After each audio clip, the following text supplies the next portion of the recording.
Greetings in our mighty name of His Imperial Majesty Emperor Haile Selassie the First.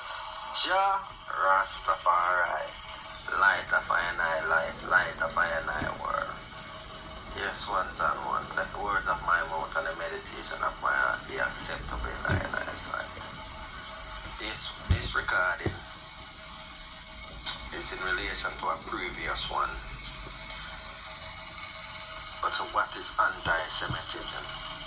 So the follow-up to that video, or that word sound, I call that one clarifying anti-Semitism. Now we already discussed what is anti-Semitism. It is violence, prejudice, or hatred against Jews. Now, to have a true clarity of anti-Semitism, here is a chronological synopsis of the struggle of the Jewish people. No, Semitic is not anti-Semitism. Semitic is a group of languages including Akkadian, Aramaic, Arabic, Ethiopic, Amharic, Tigray, and Tigrinya, Egyptian, Hebrew, and Phoenician. It is also connected to Noah's son, Shem's descendants.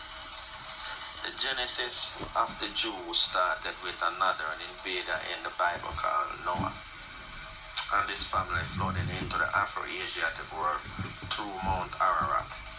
This is how they entered into the Afro-Asiatic landscape. From Noah came his descendant Ham, Shem, Japheth. From Shem descended father Abraham, who begat Isaac, who begat Jacob.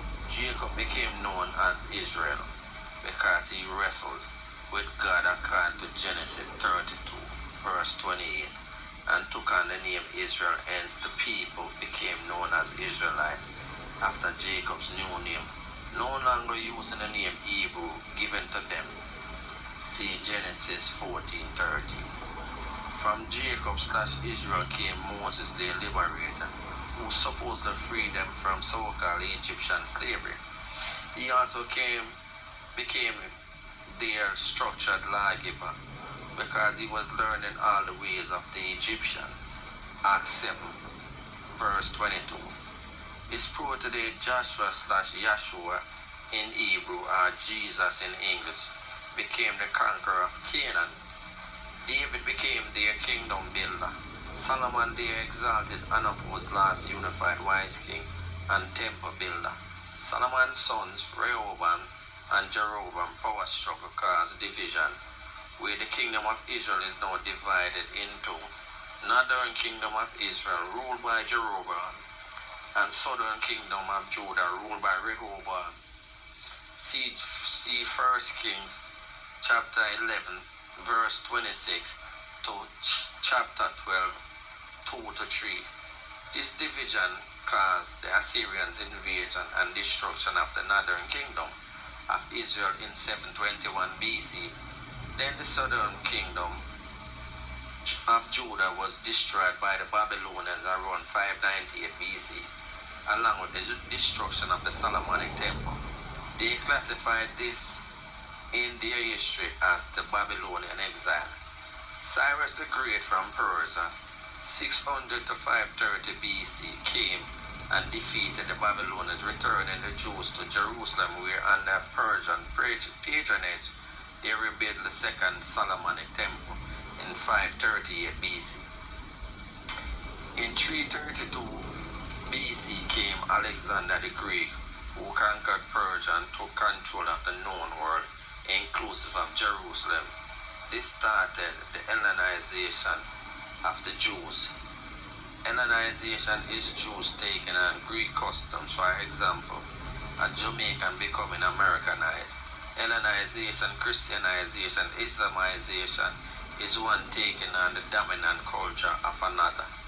This caused Orthodox Jewish traditionalist opposition, which gave rise to the likes of the Cohen priest Matthias. Cohen is a priest that is allegedly descended from Zadok, an Aaron priestly lineage. This high priest of Judea, Mattathias ben Johanan, 165 BC. Mattathias and his son Judas Maccabee (190 to 160 BC) are responsible for the Maccabee revolt against the Seleucid Empire, founded by one of Alexander's general named Seleucus I Nicator, 312 to 63 BC. Just the era of the Hasmonean dynasty, 140 to 37 BC. Hasmoneans are rulers from the bloodline of Mattathias. They are a family of Jewish revolutionary. Note, this is where Rastas conceptualize their Maccabees Bible tradition, signifying the spirit of revolution. These Jewish traditionists only teach and follow Torah. These priests are centered in Judea. They are opposed to the mixing of Jewish customs and Greek customs. This attitude gave rise to the Zealots, the ideology of traditional Jews, killing Hellenistic Jews, which carry over into Roman time. Rome conquered Greece around 146 BC, and General Pompey conquered Jerusalem 63 BC, deposing the Hasmonean dynasty, replacing with Herod the Great in 40 BC / Herodian dynasty. Herod is the one in the Bible allegedly was trying to kill baby Jesus. Matthew 2 verse 16. This era of Roman rulership is responsible for the death of Jesus Christ by Pontius Pilate, by Jewish orchestration according to the Bible book of Matthew 27 verse 2. This brought forward Christianity. Jewish zealots continued their opposition to Roman rule. This caused Vespasian and his son Titus to destroy Jerusalem and the Second Temple, putting an end to decades of Jewish zealot rebellion in 70 AD. This caused the scattering of the Jews all over Roman-held territories of Egypt, North Africa, Spain, and Portugal, France, Europe, Germany, and beyond. Rome gave power to Christianity through Constantine the Great, 272 to 337 AD, which the Roman Empire morphed into Christianity, and the title of the emperor would change to the title of the Pope. The rise of Christianity gave birth to Roman Christianity, an influence which brought forward one of the newest northern invaders since Noah's time, called the Visigoths. Under the leadership of Alaric I, who sacked Rome in 410 AD, they went on to rule southwest France, Iberia Peninsula, Spain / Portugal, until Roderick their last king was defeated by Tariq ibn Zayed, the Black Moor from North Africa, for Islam in 711 AD. Under Islamic rule, Jews were tolerated because they were considered people of the book meaning the Bible. Jews first under Islamic rulership and migrated all over Islamic empires, inclusive of the Middle East, Levant, Iraq, Jordan, Lebanon, Palestine, Syria, Arabian Peninsula, Persian Gulf, Mesopotamia, North Africa, Algeria, Egypt, Libya, Morocco, Tunisia. 1490 brought about the end of Islamic 700-year dominance over the Iberian Peninsula. 1490 is also significant because it is when Jews were scattered to Europe and the Americas. The Christian Reconquista era led by King Ferdinand and Queen Isabella of Spain, expulsions of Muslims and Jews. Under their reign, Jews experienced the most persecution and under Christian rulership in general. Some Jews took to the seas, ending up in the Caribbean, the Americas, and Europe. In Christian Europe is where the Jews were labeled as Christ killers and baby killers. It is even alleged that they ate children. The blood libel is an allegation that Jews sacrificed children for their blood to make leavened bread for Passover, even to the point of being blamed for the death of Tsar Alexander II of Russia in 1882, causing persecution, expulsion, and confiscation of properties. Laws were implemented against them, designated to restrict Jewish progress socially and politically. designated areas called pale, equal to settlements or ghetto, were created for them to dwell. Yellow armband were worn by Jews as identification badge. Pogrom was implemented against them socially and politically. Pogrom is equivalent to Jim Crow segregation area in America. Pogrom is a state-sponsored persecution against the Jews, just like our America with their Jim Crow segregationist practices against black Americans.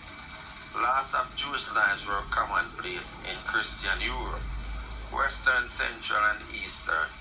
These are some of the components why Hitler's extermination campaign against the Jews were so successful. He was estimated to kill 6 million of them. Is this what I and I is waiting for? The recent lockdown should serve as a warning of this potential. Moving along, later they became known as regional Jews of Northern and Eastern Europe called Ashkenazi, and those from Iberia, Spain and Portugal, North Africa and Middle East are called Sephardic.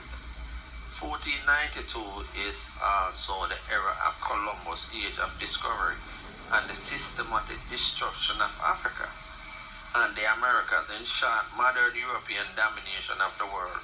Ironically, black Moors like Pedro Alonso Nino, 1468 to 1505, navigator and converser Jews like Luis de Torres, 1490 interpreter, helped to facilitate European Spain domination. Conquest, expulsion, and persecution gave birth to Theodore Herzl and his Zionist ideology, which gave rise to Zionism, equal Jews only. It is also for the continued existence and security of Jews in their own homeland. Zionism is Jewish response to antisemitism. Zionism was embraced by the younger Jews everywhere Jews were domiciled to. They pooled their economic resources to impact governmental politics in America, France, England, and other areas. Jews are domiciled to support their cause for a national homeland for Jews. Walter de Baron Rothschild, Chaim Weizmann, Herbert Samuel, Arthur Balfour, Winston Churchill, and others are responsible for the Balfour Declaration on November 2nd, 1917, declaring Palestine to be the birthplace of a Jewish homeland called Israel. This could not be without the fall of the 624-year reign of the Islamic Ottoman Empire, coming to an end in 1923. From 1299 AD, England took control of Palestine, called the Palestinian Mandate of July 22nd, 1922, granted by the League of Nations. This is the era of Zionist infiltration of Palestine, strategically under the guise of farmers, traders, and religious return.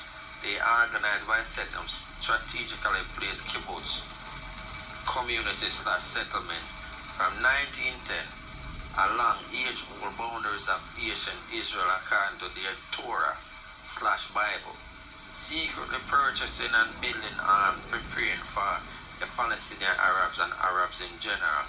Ze'ev Jabotinsky, founder of the Haganah defense mechanism, precursor to Israel Defense Force IDF and the Mossad. Jabotinsky was ready when England-Palestinian mandate expired on May 14, 1940. David Ben-Gurion declared Israel to be independent nation. The Arabs launched the offensive strike, but the Israeli counter-strike gave the Arab world a rude awakening when Israeli displayed their superior military skills, which led to their dominance over the Middle East from 1948 to present time. What Jews have to do with Rastafari? Simply, like Jews, the Nation African diaspora experienced violence, oppression, and persecution. The Jews set aside their differences and unite under their Jewishness through their economic and political influences globally to achieve their homeland of Israel, despite facing anti-Semitism. Ironically, the term anti-Semitic, coined by William Marr, 1870, to describe Jewish oppression has been now weaponized by the Jews to the point where they can attack those they deem as their enemy by labeling them as anti-Semite, attacking them socially, politically, and economically through the use of the Anti-Defamation League founded by Sigmund Livingston in 1923, Chicago, along with the state of Israel ready to support. Israel is now a force to be reckoned with on the global stage because they are a united people. The Jews are a living reality of Marcus Garvey's vision. What is Rastafari waiting for to activate Marcus Garvey's principle of self-reliance, collective security, collective responsibility, along with the motto of one God, one aim, one destiny? And I see Rastafari as the vehicle for us to achieve like the Jews, and greater. And I already declares Imperial Majesty Emperor Haile Selassie I, Jah Rastafari as I and I God. And I know that we are extension of the Nation continent, so-called Africa, in the diaspora. Knowing this is I and I identity without confusion. With this unity, I and I can socially, economically, and politically motivate I and I oneness in all things. The 1492 defeat of the Moors from Iberia Peninsula by Isabella and Ferdinand, Spain, Portugal triggered the expulsion of the Jews and the birth of white supremacy / white oppression. It took the Jews from 70 AD to 1940 to regain their national homeland and security after 1,878 years. If you take the short-sighted approach, it is from the start of the Holocaust in 1933 to 1940, which it took them 15 years to get their independence. Now, in relation to the Nation African family, let us start from 1492 to 2023. It's 531 years and counting. The point is the Jewish nation is a living embodiment of Marcus Garvey's Universal Negro Improvement Association principle. Why are we afraid of embracing and executing Marcus Garvey's vision for us? Note, when you are severed from your root, you are nothing but a hybrid to another culture. Lost. Yes, ones and ones. This is just a brief, always. It's about the knowledge, you know. So when I and I speak Rastafari, it's always about the knowledge. So I and I can know. Knowing. No spookism, just a practical reality in what I and I need to be focused on in relation to Rastafari trad. You know? So until such time again, I and I know that Rastafari is for the gathering of the Caribbean African unity, gathering all diaspora on the continent at large under one umbrella, which is Rastafari. And Eli and I, God and King, His Imperial Majesty Emperor Haile Selassie I, Jah Rastafari. Give thanks ones and ones, letting I and I hear, so I and I can speak Rastafari. Blessed love. Yes, ones and ones. Yeah, that was a previous recording in relation to a previous record, when words on I and I expressed on the social space, yeah. And in that words on I and I, it went off of the cap. And there are some, let's say, misinformation where I and I did mention in the first one. I said Zabostinsky instead of Jabostinsky for the Argonaut founder. And I mentioned Pompey in relation to Greek when Pompey should have been in relation to Rome. So this recording here is the clarity. And for clarify, even I go deeper in that chronologically expressing anti-Semitism and differentiate between anti-Semitic Semitic different from anti-Semitism, you know. So just that, you know, like we say, it's always for the learning and the knowing. And when I speak Rastafari, it's just I have to know. And when you know, you can fix or create, recreate, or yeah, that Rastafari is about. So that's why I re-record this and send it forward for the ones and ones them, you know.